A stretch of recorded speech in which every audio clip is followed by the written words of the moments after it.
안식 후 첫날 새벽에 이 여자들이 그 준비한 향품을 가지고 무덤에 가서 돌이 무덤에서 굴려 옮겨진 것을 보고 들어가니 주 예수의 시체가 보이지 아니하더라. 이로 인하여 근심할 때에 문득 찬란한 옷을 입은 두 사람이 곁에 섰는지라. 여자들이 두려워 얼굴을 땅에 대니 두 사람이 이르되 어찌하여 살아있는 자를 죽은 자 가운데서 찾느냐? 여기 계시지 않고 살아나셨느니라. 갈릴리에 계실 때에 너희에게 어떻게 말씀하셨는지를 기억하라. 이르시기를 인자가 죄인의 손에 넘겨져 십자가에 못 박히고 제3일에 다시 살아나야 하리라 하셨느니라 한데 그들이 예수의 말씀을 기억하고 무덤에서 돌아가 이 모든 것을 열한 사도와 다른 모든 이에게 알리니 이 여자들은 막달라 마리아와 요한나와 야고보의 모친 마리아라. 또 그들과 함께한 다른 여자들도 이것을 사도들에게 알리니라. 사도들은 그들의 말이 허탄한 듯이 들려 믿지 아니하나 베드로는 일어나 무덤에 달려가서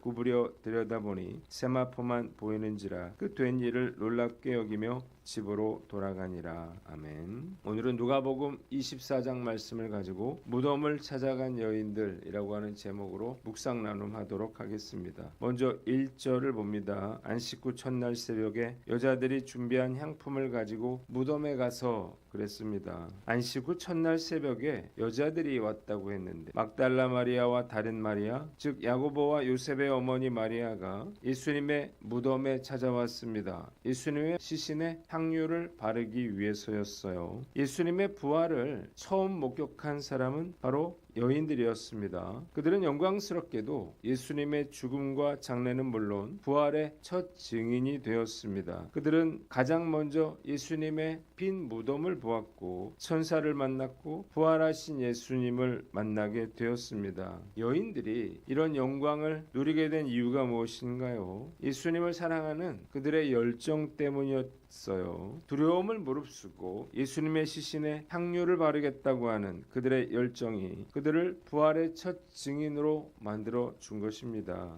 본문이 우리에게 주는 교훈이 있는데 주님을 사랑하는 열정을 회복하라는 것입니다. 사실 예수님의 시신에 이 향유를 바르겠다고 하는 것, 이건 불가능한 일이었습니다. 시신을 도둑 맞을 것을 우려한 군병들이 무덤을 바위로 막아놨죠. 돌로 막아놓고. 그리고 여인들이 왔다고 해서 그걸 열어줄 리가 만무했기 때문입니다. 그럼에도 불구하고 그들은 향품을 들고 무덤 앞에 찾아갔습니다. 어떻게든 예수님의 그 시신에 향유를 발라드리고 싶었기 때문이에요. 어떤 위협도 그들을 막을 수가 없었습니다. 이 여인들의 마음을 주님께서 아셨기 때문에 부활하신 예수님께서 특별히 그녀들에게 나타나셨고 부활의 산 증인으로서의 사명을 감당하게 된 것입니다.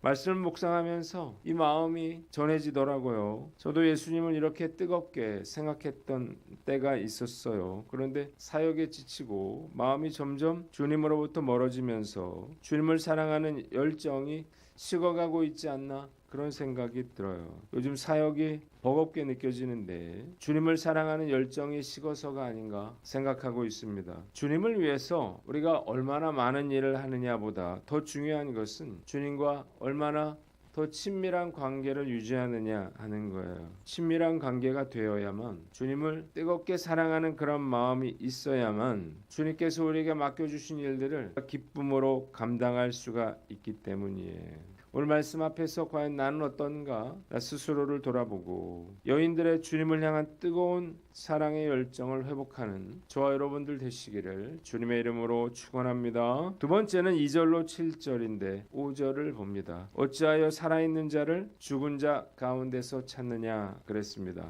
여인들이 무덤 입구를 막은 돌이 무덤에서 굴려 옮겨진 것을 보고 무덤 안으로 들어가요. 그리고 예수님의 시신이 사라진 것을 알게 됐습니다. 여인들이 근심했습니다. 그러자 찬란한 옷을 입은 천사가 나타나서 두려워한 여인들에게 어찌하여 살아있는 자를 죽은 자 가운데서 찾느냐? 예수께서 여기 계시지 않고 다시 살아나셨느니라 이야기했습니다. 그리고 갈릴리에 계실 때 주님께서 십자가에 못 박히고 사흘 만에 다시 살아나리라고 하신 말씀을 기억하라고 말했습니다. 인자가 반드시 죄인의 손에 넘어가서 십자가에 처형되고 사흘째 되는 날에 살아나야 한다고 말씀하시지 않았느냐는 거예요. 본문이 우리에게 주는 교훈이 있는데 부활의 의미를 알라는 것입니다. 예수님이 사망 권세를 이기시고 부활하셨다는 사실을 믿으시기를 바랍니다. 이 예수님의 부활은요, 기독교 역사 중에 가장 중요한 사건이에요. 기독교의 핵심이 바로 부활이에요. 이유가 무엇인가요? 첫째로 우리도 예수님처럼 죽지 않고 부활할 수 있게 되었기 때문입니다. 인간은 죄의 문제를 해결할 수가 없습니다. 죄로 인해서 죽음이 들어왔어요.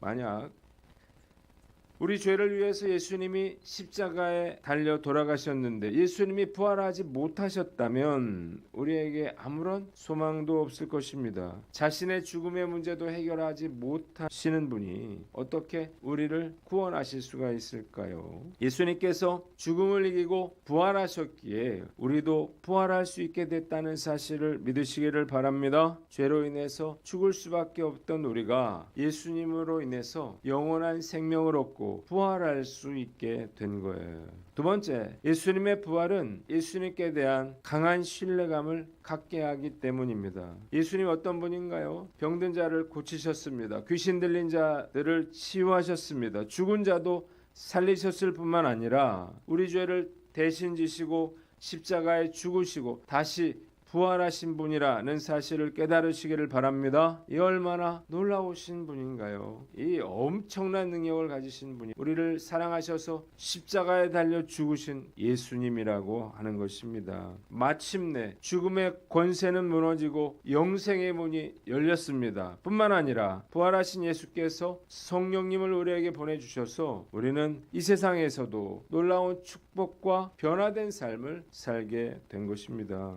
괴테의 명작 파우스트에서 주인공 파우스트는 세상의 모든 학문과 기술을 통달하고도 그 마음에 평안이 없었습니다. 이 삶의 수수께끼를 해결하지 못해서 독약을 마시고 스스로 생명을 끊으려고 하는 순간에 새벽 공기를 타고 멀리서 들려오는 성가대가 부르는 예수 다시 사셨네 부활의 찬송을 듣고 새로운 용기와 희망을 얻어 새로운 삶을 시작하게 되는 것입니다. 계엄령 이후에 대통령이 탄핵되고 미국의 관세 파동으로 인해서 대한민국이 매우 어려운 상황 가운데 처해 있습니다. 그러나 이렇게 어려울 때일수록 우리는 부활하신 예수님을 의지하고 두려움을 떨쳐 버려야 합니다. 오히려 이 위기 상황을 부활 신앙을 회복할 수 있는 기회로 삼아야 하는 것입니다. 위기로 인해서 우리가 더 예수님을 의지할 수 있다면 오히려 시련은 축복일 수 있다는 사실을 깨달으시기를 바랍니다. 잠시 잃어버렸던 예수 부활의 참 의미를 우리 마음에 새기고 한국교회가 또 이 나라가 다시 부활의 소망으로 힘차게 일어설 수 있기를 간절히 소망합니다. 마지막으로 8절로 12절 말씀인데 11절을 봅니다. 사도들은 그들의 말이 허탄한 듯이 들려 믿지 아니하나 그랬습니다. 천사들의 말에 그제서야 여인들은 예수님의 말씀을 기억하고 11사도와 다른 제자들에게 찾아가서 이 사실을 알렸습니다. 그러나 사도들은 이 말을 믿지 않았죠. 허탄하게 들렸던 거예요. 죽은 사람이 어떻게 살아나겠느냐는 거예요. 그러나 베드로는 일어나 무덤으로 달려갑니다. 무덤에 가봤더니 예수님을 덮었던 새 마포만 남아 있었어요. 베드로는 일어난 일을 이상하게 여기면서 집으로 돌아갑니다. 본문이 우리에게 주는 교훈이 있는데 다시 믿음을 회복하라는 것입니다. 여인들을 통해서 예수님의 부활 소식을 듣고도 제자들은 예수님의 부활의 소식을 믿지 못했습니다. 이유가 무엇인가요? 실망해서 자포자기하는 그러한 심정이었기 때문입니다. 죽은 자가 어떻게 살아나겠느냐고 하는 그런 마음 때문이었어요. 사실 제자들은 예수님으로부터 여러 번 부활하실 것이라고 하는 말씀을 들었습니다. 그러나 예수님이 십자가에 못 박혀 돌아가시는 순간 실망해서 예수님께 들은 말씀도 약속도 다 잊어버리고 말았다는 거예요.